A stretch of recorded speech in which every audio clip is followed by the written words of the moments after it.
Good evening and welcome back to the Rory Talks Football channel, your daily Arsenal news updates, debates and my opinions. If you are new to the channel, please do subscribe. We're on the way to 12,400 subscribers. And of course, if you could click the like button, I would be incredibly grateful. There is so much to get into today. We've just watched the Champions League draw. I think it's gone pretty nicely for us.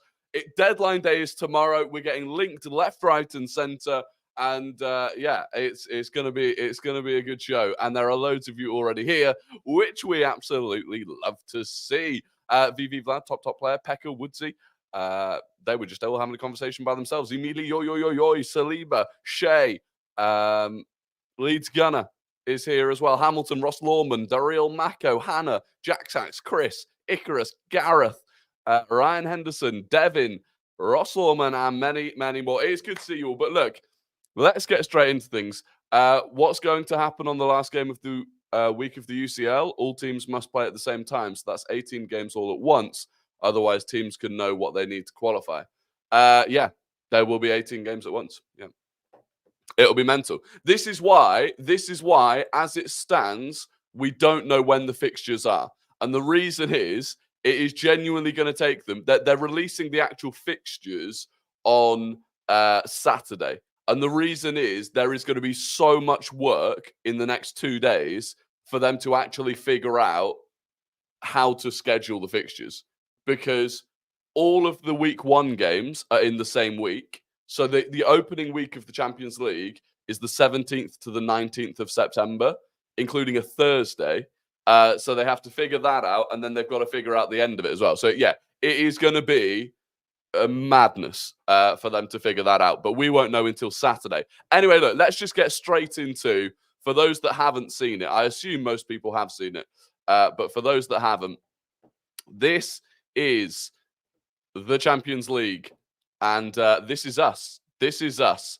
Champions League fixtures: Paris Saint-Germain at home, Inter Milan away, Shakhtar at home, Atalanta away, Dinamo Zagreb at home, Sporting away, Monaco at home, Girona away. Now, all things considered, that is not too bad at all. PSG at home from pot 1 is nice because that is a winnable game. Going away to Inter is by far the most difficult game we've got, but I still think we could get a result there. Shakhtar at home's nice. Atalanta away, I don't think they are quite as good this season. Zagreb at home, lovely. Sporting away could be a potential stumble. Monaco at home, very nice. Girona away, again, I don't think Girona are as good this season either. They started falling off at the end of last season, to be honest. So it's a very nice draw for us. As an example, if you look at some of the other draws, Liverpool, Madrid at home, Leipzig away, Leverkusen at home, Milan away, Lille at home, PSV away, Bologna at home, Girona. Like, that's quite a tough one. And PSG got the hardest one by a long way. Man City home, Bayern away, Atletico at home, Arsenal away, PSV at home, Salzburg away, Girona at home, Stuttgart away. That is, yeah, PSG got done dirty. Aston Villa actually did all right. Where's Aston Villa's group? Here. Aston Villa did all right, you know. Bayern, Leipzig away, Juve, Club Brugge. But then this bottom row, like Celtic, Young Boys, Bologna, Monaco, they could do all right against them. But look, Arsenal's group, like I said, this is not the order in which we play them.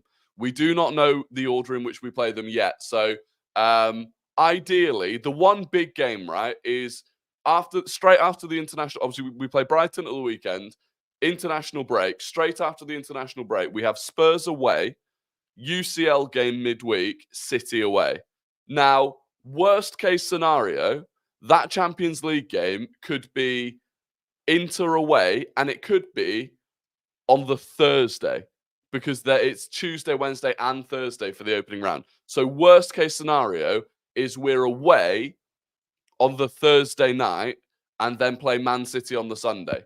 And whilst we're doing that, equally, Man City could have like Sparta Praha at home on the Wednesday, or even the Tuesday potentially. I'm not sure if they play Premier League on the Sunday, but then equally, it could be that Man City have to go away to Juventus, and then we're at home to Dinamo Zagreb. So it could completely go either way. But in general, I'm happy with this draw, and we should be aiming for top 8. So if you're still not aware of how it works, every team plays all 8 of their games. It works like a league. So you get 3 points for a win, 1 for a draw, none for a loss. Goal differences incorporated into it. And then from that league, at the very end of it, if you're in the top 8, you go straight through to the knockout stages if you're in the top 8. And the knockout stages are seeded as well. So the top 8 will all go through to the knockout stage. And the way the draw will work is that they are 1, 2, 3, 4, 5, 6, 7, 8. So they can't play against each other. So not only are you guaranteed through to the knockout stage, you're also guaranteed not to come up against one of the other top 8 teams. If you come 9th to 24th, you go into a playoff game. A playoff game to get to the knockout stages, which is 2 legs. So that's another, bear in mind, we're already playing an extra 2 Champions League games. That is another 2 Champions League games if you finish 9th to 24th. And then if you get through that, you're guaranteed a game in the knockout stage against one of the top 8. So you like getting top 8 is going to be big. I don't know exactly how many, this will be a learning curve, finding out actually how many points you need to finish top 8.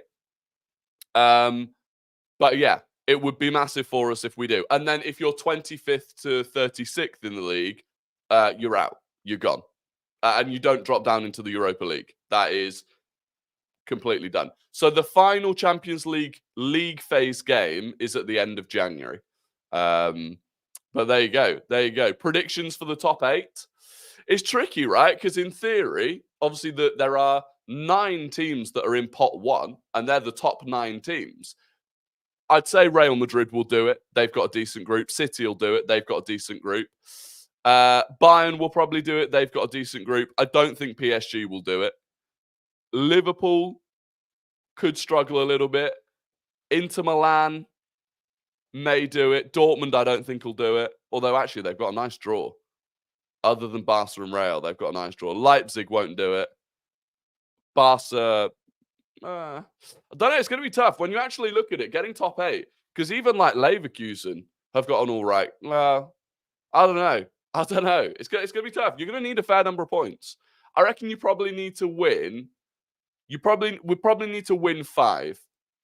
We probably need to win 5 and like maybe draw a couple. I don't think you could afford to lose more than 1, really. So it will be interesting. It will be interesting. I'm excited for it. Do you know what? Genuinely, I am very, very excited for it. And I think this look, at least give it a chance. But I think this could be more entertaining than the traditional Champions League. Like, realistically, we get to play against 8 different Champions League caliber teams. We get 4 away days. So we're going away to Inter, away to Atalanta. All right, a bit annoying that there's 2 in Italy. Away to Sporting, away to Girona.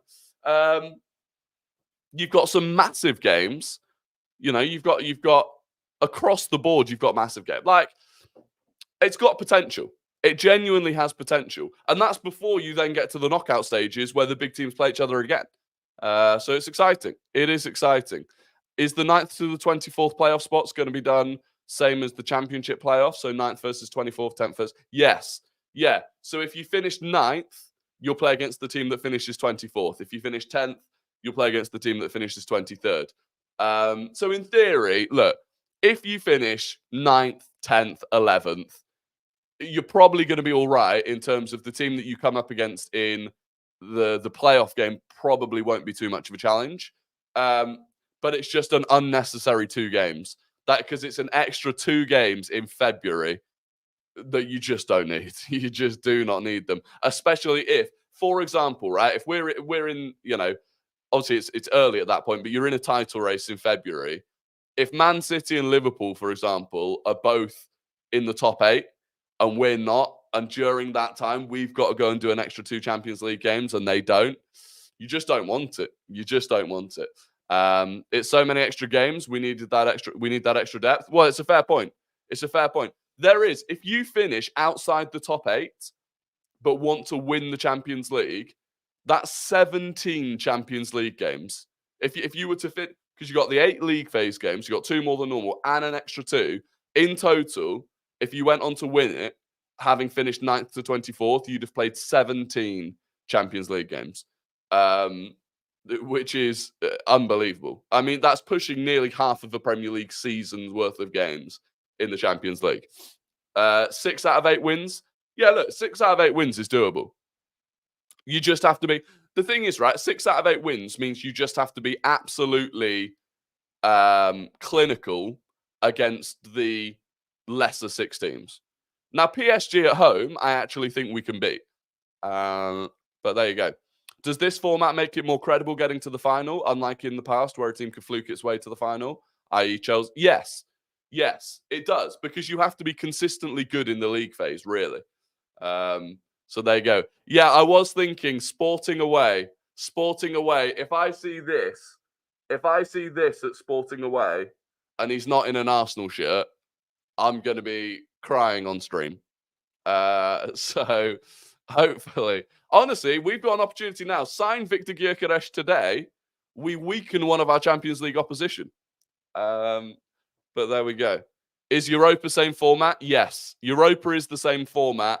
The Conference League, if anyone cares about the Conference League, is slightly different. I think they have it's slightly different because it's starting later and they've got groups of 6 instead of groups of 8. To be honest, I didn't pay a huge amount of attention to how the Conference League was going to work. Who drops? No one. There is no dropping to the Europa League, which means, realistically, those teams that are in the Europa League have got a way better chance of winning it because no Champions League teams drop down anymore. So Spurs, Man United, the teams that are in the Europa League now are the only teams that are going to be in it, rather than having Champions League teams drop down. So PSG look good so far, though. They do. PSG do look good so far, actually, in the league. Yeah. Look, anyway, that's that out of the way. And what pace do you have to finish to qualify? So you have to finish 1st to 8th to qualify automatically. And then 9th to 24th, you go into a playoff. But there you go. So, look, moving on from the Champions League draw to deadline day, which is now mathematics don't. It's 28 hours and 17 minutes away. 28 hours and 17 minutes until the transfer deadline.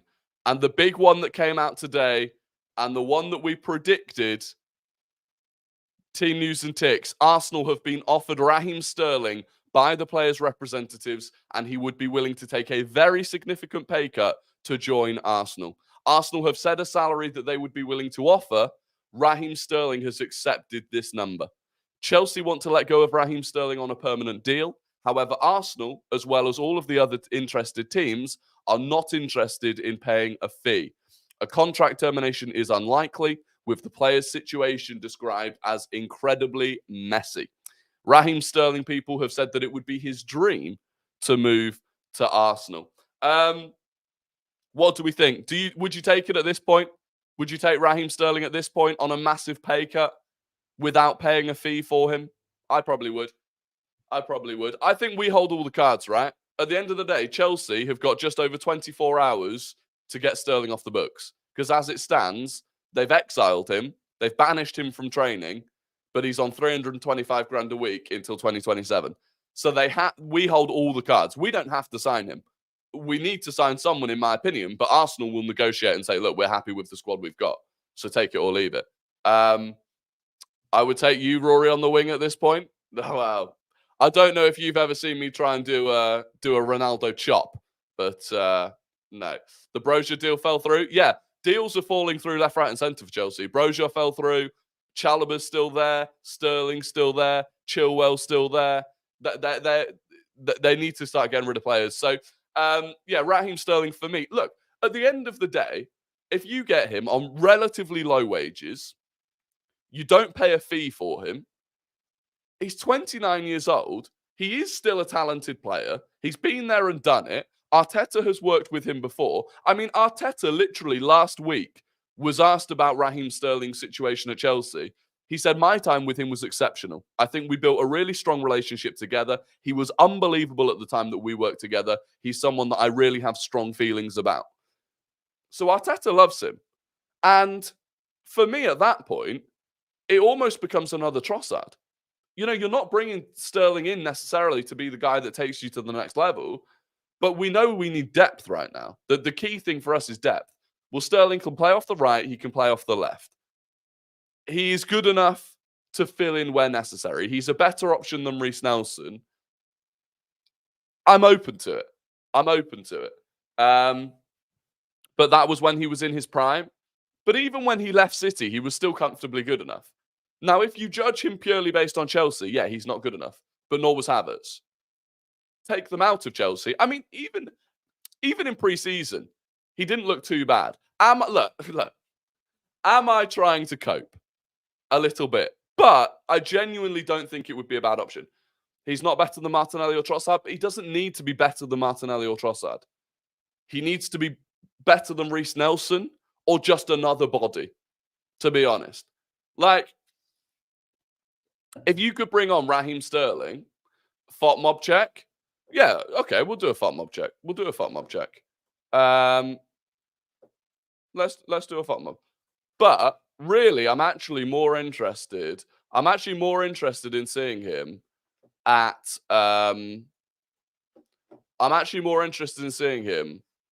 when he was at City still. But we can look. We'll have a look. So this was last season. I mean, goals is all right. It's not great, right? But this is him in his last season at Chelsea, okay? The work rate down here, by the way, is still very, very good. That's him final season at Chelsea. But what was he final season at City? 21-22. This was his final season at City, right? Look at how much better it is. Look at how much better it is at City. We are more like City than we are Chelsea.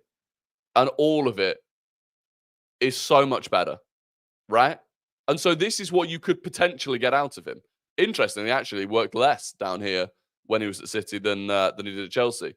But in terms of the output, it's a lot better. So look, I'm not saying, look, at the start of the window, absolutely. If you had said to me at the start of the window, we end up with Raheem Sterling, I'd have been like, what do you mean? Obviously. But right now, is Raheem Sterling better than nothing? Yes. Yes, it is. It is better than nothing. Look at what I've just shown you. Fans are happy with trash. Raheem Sterling's not trash, for starters, right? Like, he's not. He is a multiple Premier League winner who showed it at the highest level. Yes, the last couple of seasons he was not good. But he's not trash. He's not trash. I refuse to accept that he's trash. And the fact is, I mean, actually, interestingly, I wonder what his injury history is like. That is actually something that I couldn't tell you. Let me look up his injury history. But look, I'm not saying that this is the ideal situation to be in, but it's the situation we are in. And if you're offering me Sterling or nothing, I'm taking Sterling. Yeah, his injury history is genuinely good. He's never missed more than a month through injury, apart from a hip injury in 2012. Other than that, last season, he missed 10 days with an unknown injury, and he missed 5 days because he was ill. The season before that, he had a couple of hamstring injuries, to be fair, the season before that. But at Chelsea, that's normal. And before that, when he was at City, no injuries at all in the 21-22 season. 2021, he had one knock that took him out for 4 days and a calf strain. His injury history is decent. Put a poll. I can do a poll. Give me a sec. If you wanna do a poll, we can do a poll. Let's do this. Right. So, who should we sign? Sterling, Coman, neither. There you go. There's your poll. Sterling, Coman, or neither. Now, again, I have to reiterate, I am not saying that I would have yeah, he's right-footed. I am not saying that I would have wanted Sterling. But look at the amount of games that we've just been through in terms of Champions League, Premier League, etc., etc. Are you telling me that let's say Saka gets injured or he needs a break? You're telling me that you would rather only have nearly died. You're telling me you'd rather only have Reece Nelson as an option, or you'd rather Reece Nelson and Sterling? Like, if he's not on big wages, maybe Arteta can unlock him again. Maybe Arteta can get the best out of Sterling again, or somewhere close to the best out of Sterling again. Maybe he doesn't. But I'd rather take that gamble than not even,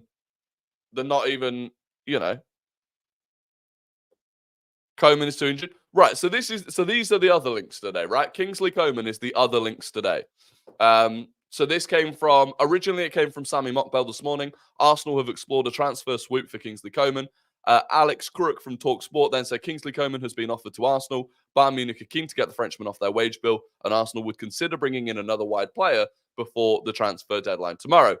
Ornstein actually said, my information is that this is not one that is developing as things stand. Let's see if that changes over the course of the last 24 hours.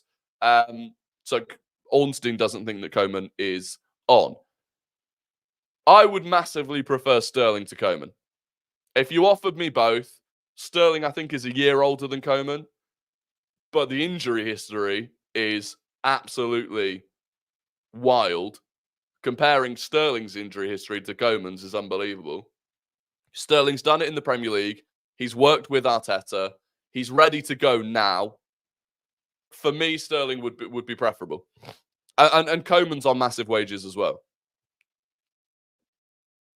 You lot choosing neither out of your mind?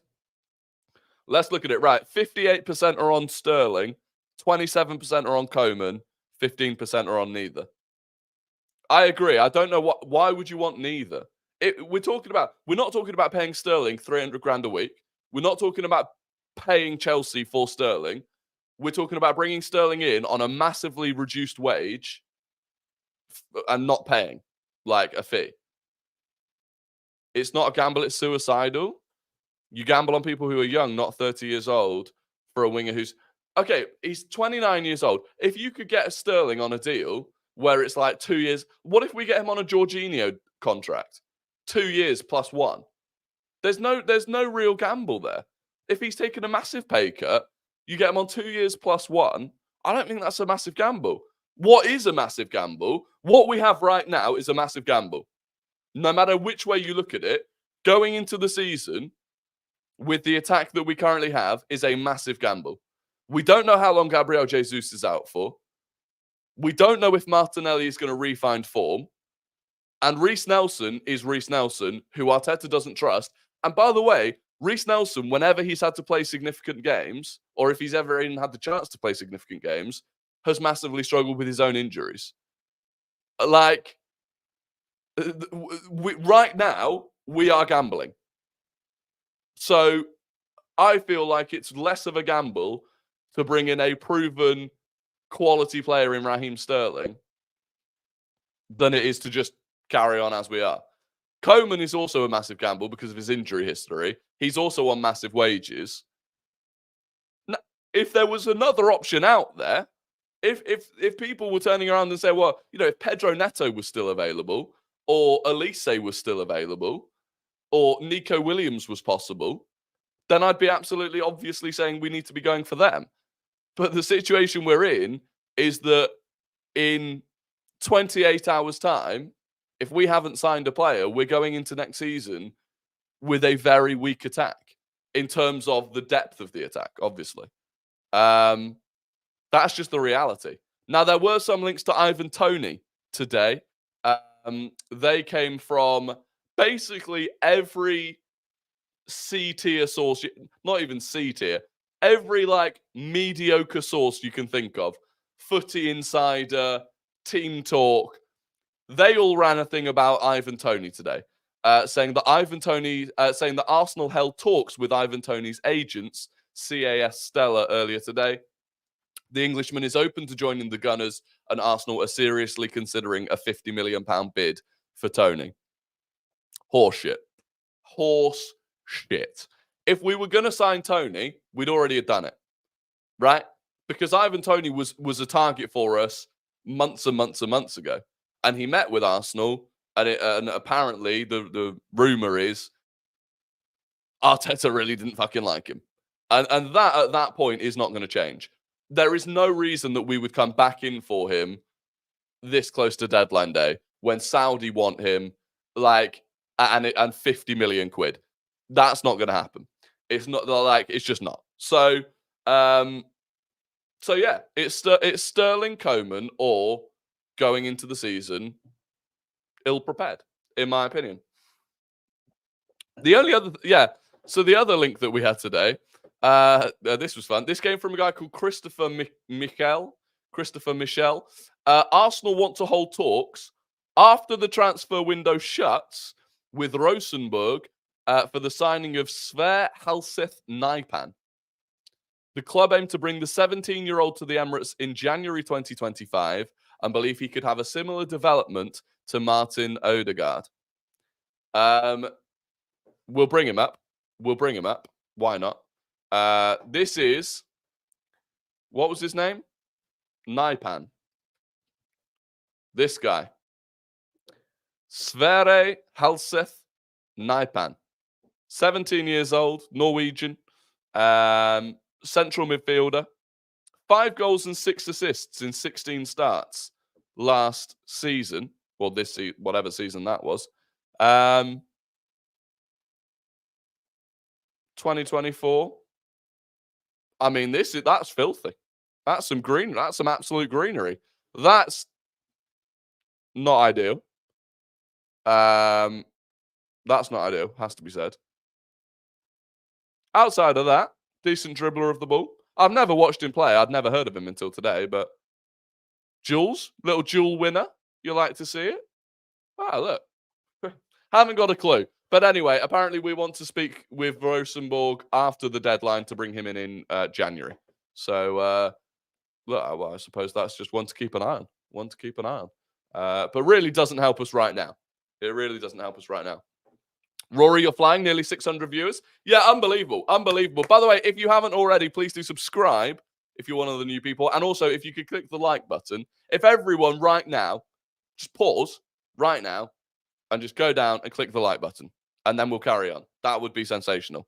And I would very much appreciate it. I really would. But no, I do. Honestly, I have to say the support on these streams over the summer, you know, the fact that now we're sat with like over 500 viewers quite regularly is crazy. And I really, really do appreciate it. Rory, do you think Gyökeres is possible? I will not stop believing until the clock hits. I wish Gyökeres was possible. But no, I do not think it is. I do not think it is at all. Some of the other news today on Joan Garcia. Obviously, last night, Ramsdale to Southampton. I think that actually happened after the stream, didn't it? For me, I think we handled the Ramsdale situation badly. Overall, people disagreed with me a lot on Twitter last night. Look, 18 million that could become 25 million for Ramsdale now, fair enough. We probably couldn't have done better than that. But the fact that we ultimately are probably going to make a loss on Aaron Ramsdale, whatever way you look at it, we've handled something badly there. To end up in that situation. To end up in a situation where at the end of, not last season, but the season before, at the end of the 22-23 season, he was the PFA Goalkeeper of the Year.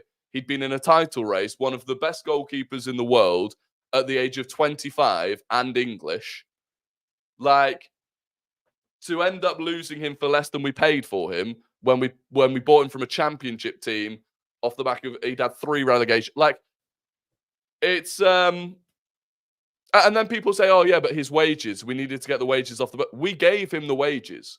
We at the end of the 22-23 season, we doubled his wages, extended his contract, and then immediately replaced him. So his wages were our fault. Like, I just don't think we planned it that well. And people disagree with that. Whatever. I don't understand how people can disagree with that in any way, shape, or form. And people saying, oh, he's not worth, you know, back then he wouldn't have been worth 40 to 50 million or 50 million, whatever. I think he would have been. And people say, oh, how often do you see a goalkeeper move for that sort of money? Not often. Not often. But how often do you see a team with a young goalkeeper who's performing very well sell them? Not often. So if we had gone to sell him, that summer window, Onana went for just under 50 million. Well, I'm sorry. Onana had one good Champions League campaign, and that was it. And he went for just under 50 mil. So, look, I think we handled it badly. Anyway, Ramsdale is off. I wish him all the best. I really, really do. The majority of the add-ons, by the way, so it's 18 million quid flat fee, up to 25 million, including add-ons. So there are 7 million available in add-ons. 1 million of that is if they stay up. The other 6 million is actually performance-based. So we should hopefully get most of it. John, thank you very much for the £2 super chat. Latte Firm admitted he started the Nunez rumour. No way. Did he actually? But how did he get AFC Camden to do it? If he did, that's a disgrace. I mean, it was clearly a made-up rumour. It was clearly made up. And yeah, so on the back of then losing Ramsdale, and again, when people say, oh, that's what Ramsdale's worth, okay then, but we're about to pay the same amount that we're selling, well, actually more than what we're selling Ramsdale for Joan Garcia. So Fabrizio Romano today, Arsenal have submitted a package bid worth 20 million euros for Espanyol's Joan Garcia. However, Espanyol asked for the goalkeeper's 30 million euro release clause. The keeper has agreed terms with the club and wants Arsenal. And Duncan Castles followed that up, saying Espanyol have been informed that Arsenal are ready to match Joan Garcia's 30 million euro release clause. Mikel Arteta views Garcia as an almost like-for-like backup to David Raya. So if Joan Garcia, off the back of 31 appearances for Espanyol, is worth 30 million euros, then how is Ramsdale not worth more than that? Like, for me, it's a bit of a mess. But whatever. The only good part of all of that, is that we got David Raya for 27 million, which was an absolute bargain. That's the only good part of that. But overall, I do think we could have handled it a lot better. I really do. I think the only issue for Rambo was Arteta only wanted Raya as his dream keeper, hence why he tried to sign him in 2020 and 2021 before Brentford got promoted. Yeah, it was just a shame that it would all have been different if Arsenal had known, and I don't understand why Arsenal hadn't even inquired or didn't know going into the summer, going into summer 2023, right? Off the back of the 22-23 season. How did we not know going into that summer that Raya was available and that we could do that deal? Because if we'd known that summer we were going to go and buy David Raya, then surely we wouldn't have extended Ramsdale's contract and doubled his wage. That's the thing that I find difficult to understand. Gyökeres in. I wish we could. I really do wish we could. Even Southampton know that they will sell Ramsdale in 12 to 24 months to a bigger club at a profit. Yeah, they will. They absolutely will. Ramsdale will end up at another big club. 100%. He'll end up at another big club. We do have some sort of sell-on clause. According to Kaya Kainak, we do have some sort of sell-on clause. But yeah, I don't know. I don't think it was great. But it does look like we're going to go and get Joan Garcia. And look, he played well last night. Joan Garcia played last night against Atletico Madrid. Had a good game. Looked good. And I've no doubt, if you actually look at his stats as well, he is like a mirror image of David Raya in the stats, in terms of like coming for high claims and stuff like that. He is a younger David Raya. So fair enough. It is what it is. There's no point getting that annoyed about it. But no clubs rates Ramsdale. He's shit. Well, he's just not, is he? So Southampton will sell to Newcastle, who we should have sold to in the first place for 50 mil plus. Yeah, I mean, Newcastle will probably never pay that money, but they wouldn't have done to us anyway. Rather have Sancho than Sterling? No, because one thing with Sterling is that he is an absolute professional who has proven time and time again that he can win titles. Sancho clearly has issues. Took us the entire transfer window to move on Emil, Eddie, Rambo, etc. I genuinely feel that our recruitment team works only during the transfer window and sleeps for the rest of the time. Yeah, I don't know. Look, overall, we've made a lot of money off them, but we're not spending it. That's the crazy thing. I mean, at what point, by the way, are we actually going to start spending this money that we've just raised? We better be preparing. We better be preparing for a mental transfer window in the future. Like, we better be preparing for a Nico Williams and Sesko and Hatto, because we've raised the money and we've not spent it. Yeah, we've raised what, 100 mil? Nearly 100 mil? No, not quite 100 mil, like 90 mil. Probably is closer to 100 mil with all of the other little bits and bobs here and there. Isak in January. Isak could end up leaving Newcastle if they don't improve. Again, last night, I know they went through against Nottingham Forest, but I watched that Forest-Newcastle game. Newcastle went with a stronger lineup than Forest did. Newcastle were almost full strength. Forest were nowhere near full strength. And it was an even game. Like, Newcastle are not very good anymore. Next summer, we'll have a lot of work to do anyway. Can see us spending 250. I hope so. Then again, I thought we were going to spend 250. I thought we were going to spend 250 this summer. I remember the video where I said, I reckon if we've got 150 to spend, generate another 100 through sales, we can go and spend 250. And we've spent what? 90? Our net spends 19 million. Yeah, it's crazy. But actually, because of the way that you can do the books, like, yeah, it's crazy. It is crazy, but it is what it is. The thing is, as well, if we pay Joan Garcia's release clause as well, we have to pay all of that in one lump sum straight up. So we can't even spread that out over a few years, which makes it quite a lot more expensive. The question is, who's better, Nelson or Sterling? It would be silly not to bring him in if we can at this point in the window. He's a much better option than Coman. I agree. Look, the poll currently says Sterling on 49%, Coman on 30%, 21% say neither. Excuse me. 21% say neither, which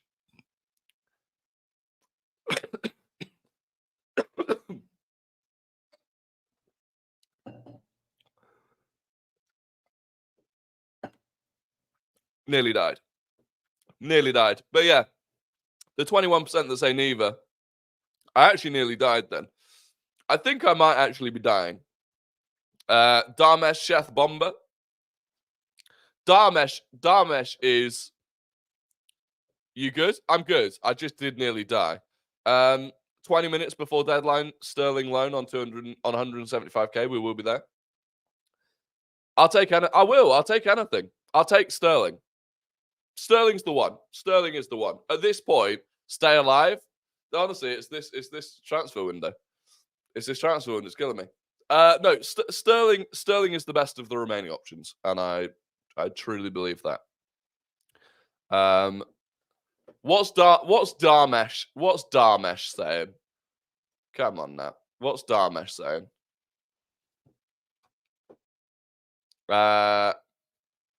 What's he even said? Nico Williams is top of Mikel Arteta's list of players, but finances involved make it difficult.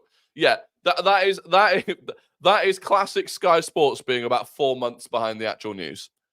That is well done. We wanted Nico Williams, but he's too expensive. Well done. Cheers, Darmesh. We didn't know about that.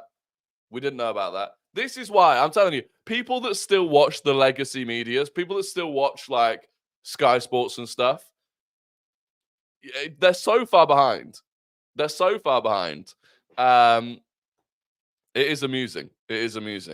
Hasn't Nico already said he's staying? Yeah. Nico Williams is staying at Atletico Bilbao for another year. He's been given the number 10. Like, he's not going anywhere. Not for at least a year. Same with Sesko. It's the same thing. 200 likes, guys. Come on. Yeah, there's 550 of you here. If we can hit 200 likes, that would be absolutely sensational. Do you think Mourinho helps us get Zubimendi next summer? Good question. I mean, look, we're going to need minimum one midfielder next summer, right? There is no way we finish next summer with Partey and probably not with Jorginho either. So we're going to need minimum one midfielder. If Zubimendi, look, maybe Mourinho helps us bring in Zubimendi. I don't know. Financials involved is embarrassing for a 50 million release clause. The release clause isn't the issue. The release clause is no one has an issue with Nico Williams' release clause. 50 million release clause, like you said. There are multiple teams would trigger the 50 million release clause. The issue is his wages. The issue is that he is already on massive wages, and if he was going to move and make a big move, he'd want a big increase on those wages. It's always been the issue. What's happening with Toney? That's do you know what? Maybe the biggest failing of this window, and it's not really the club's fault because he's been injured. But as it stands, Kieran Tierney is still at Arsenal. He's still on the books. He's earning 110 grand a week, at least until January, unless somehow we move him on tomorrow. But realistically, who's going to take an injury-prone player who is currently injured? It's a problem. But genuinely, I don't know what Arsenal could have done. Tierney getting injured at the Euros was an absolute bastard. The only thing I saw us as potentially doing was loaning Tierney to Celtic and maybe covering some of his wages or something to help them out. That was the only thing I could see us doing. But yeah, he won't be in the squad this season. I genuinely don't know what he'll do. I don't know when he's expected to be back fit. Maybe he gets a move in January. Maybe he gets a move in January, but yeah, as it stands, he's just milking some wages, which not his fault, but it is frustrating. Do you think we wait for Chelsea to terminate Sterling, then get him on a free? No, I don't think they'll terminate him. If they terminate him, they have to pay out his wages, so it doesn't really make any sense for them. Like, if they terminate, they have to pay out his contract. That's how a contract termination works. At that point, they may as well just keep him. Right? So I don't think they'll terminate. What they might do is agree to sell him for £1 million or something like that. That means like 30 million in unpaid wages. Yeah, they won't terminate. So they might sell him for a very small fee, and that way, that covers them. But I don't know. The main issue with Sterling was the wages. Like the main issue with Sterling was always the wages. If he has agreed, and according to Team News and Ticks, he has, to take a massive pay cut down to a level of wages that Arsenal are happy to pay, then it's fine. It is fine. Anyway, look, I have some pretty devastating news here, by the way. Oh, tomorrow's stream is the Brighton preview. Tomorrow's stream's the Brighton preview. The devastating news is there is no Guess the Gooner today. Unfortunately, I just didn't have time. Literally, between the UCL draw making content and stuff, I didn't have time to do Guess the Gooner to line up the clues. So yeah, unfortunately, there is no Guess the Gooner today. They'll do a mutual termination. I don't know if Sterling would do a mutual termination. I don't know.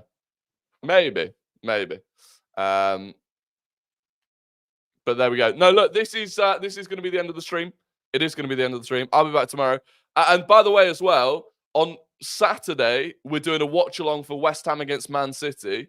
And to be honest, most of that watch-along, or a fair amount of that watch-along, obviously it will be after the Arsenal game. So we'll be talking about the Arsenal game during the watch-along, but also doing the watch-along. That'll be on Tifo. Link is down in the description to Tifo, where we do all of the watch-alongs. After that, unfortunately as well, I'm on holiday.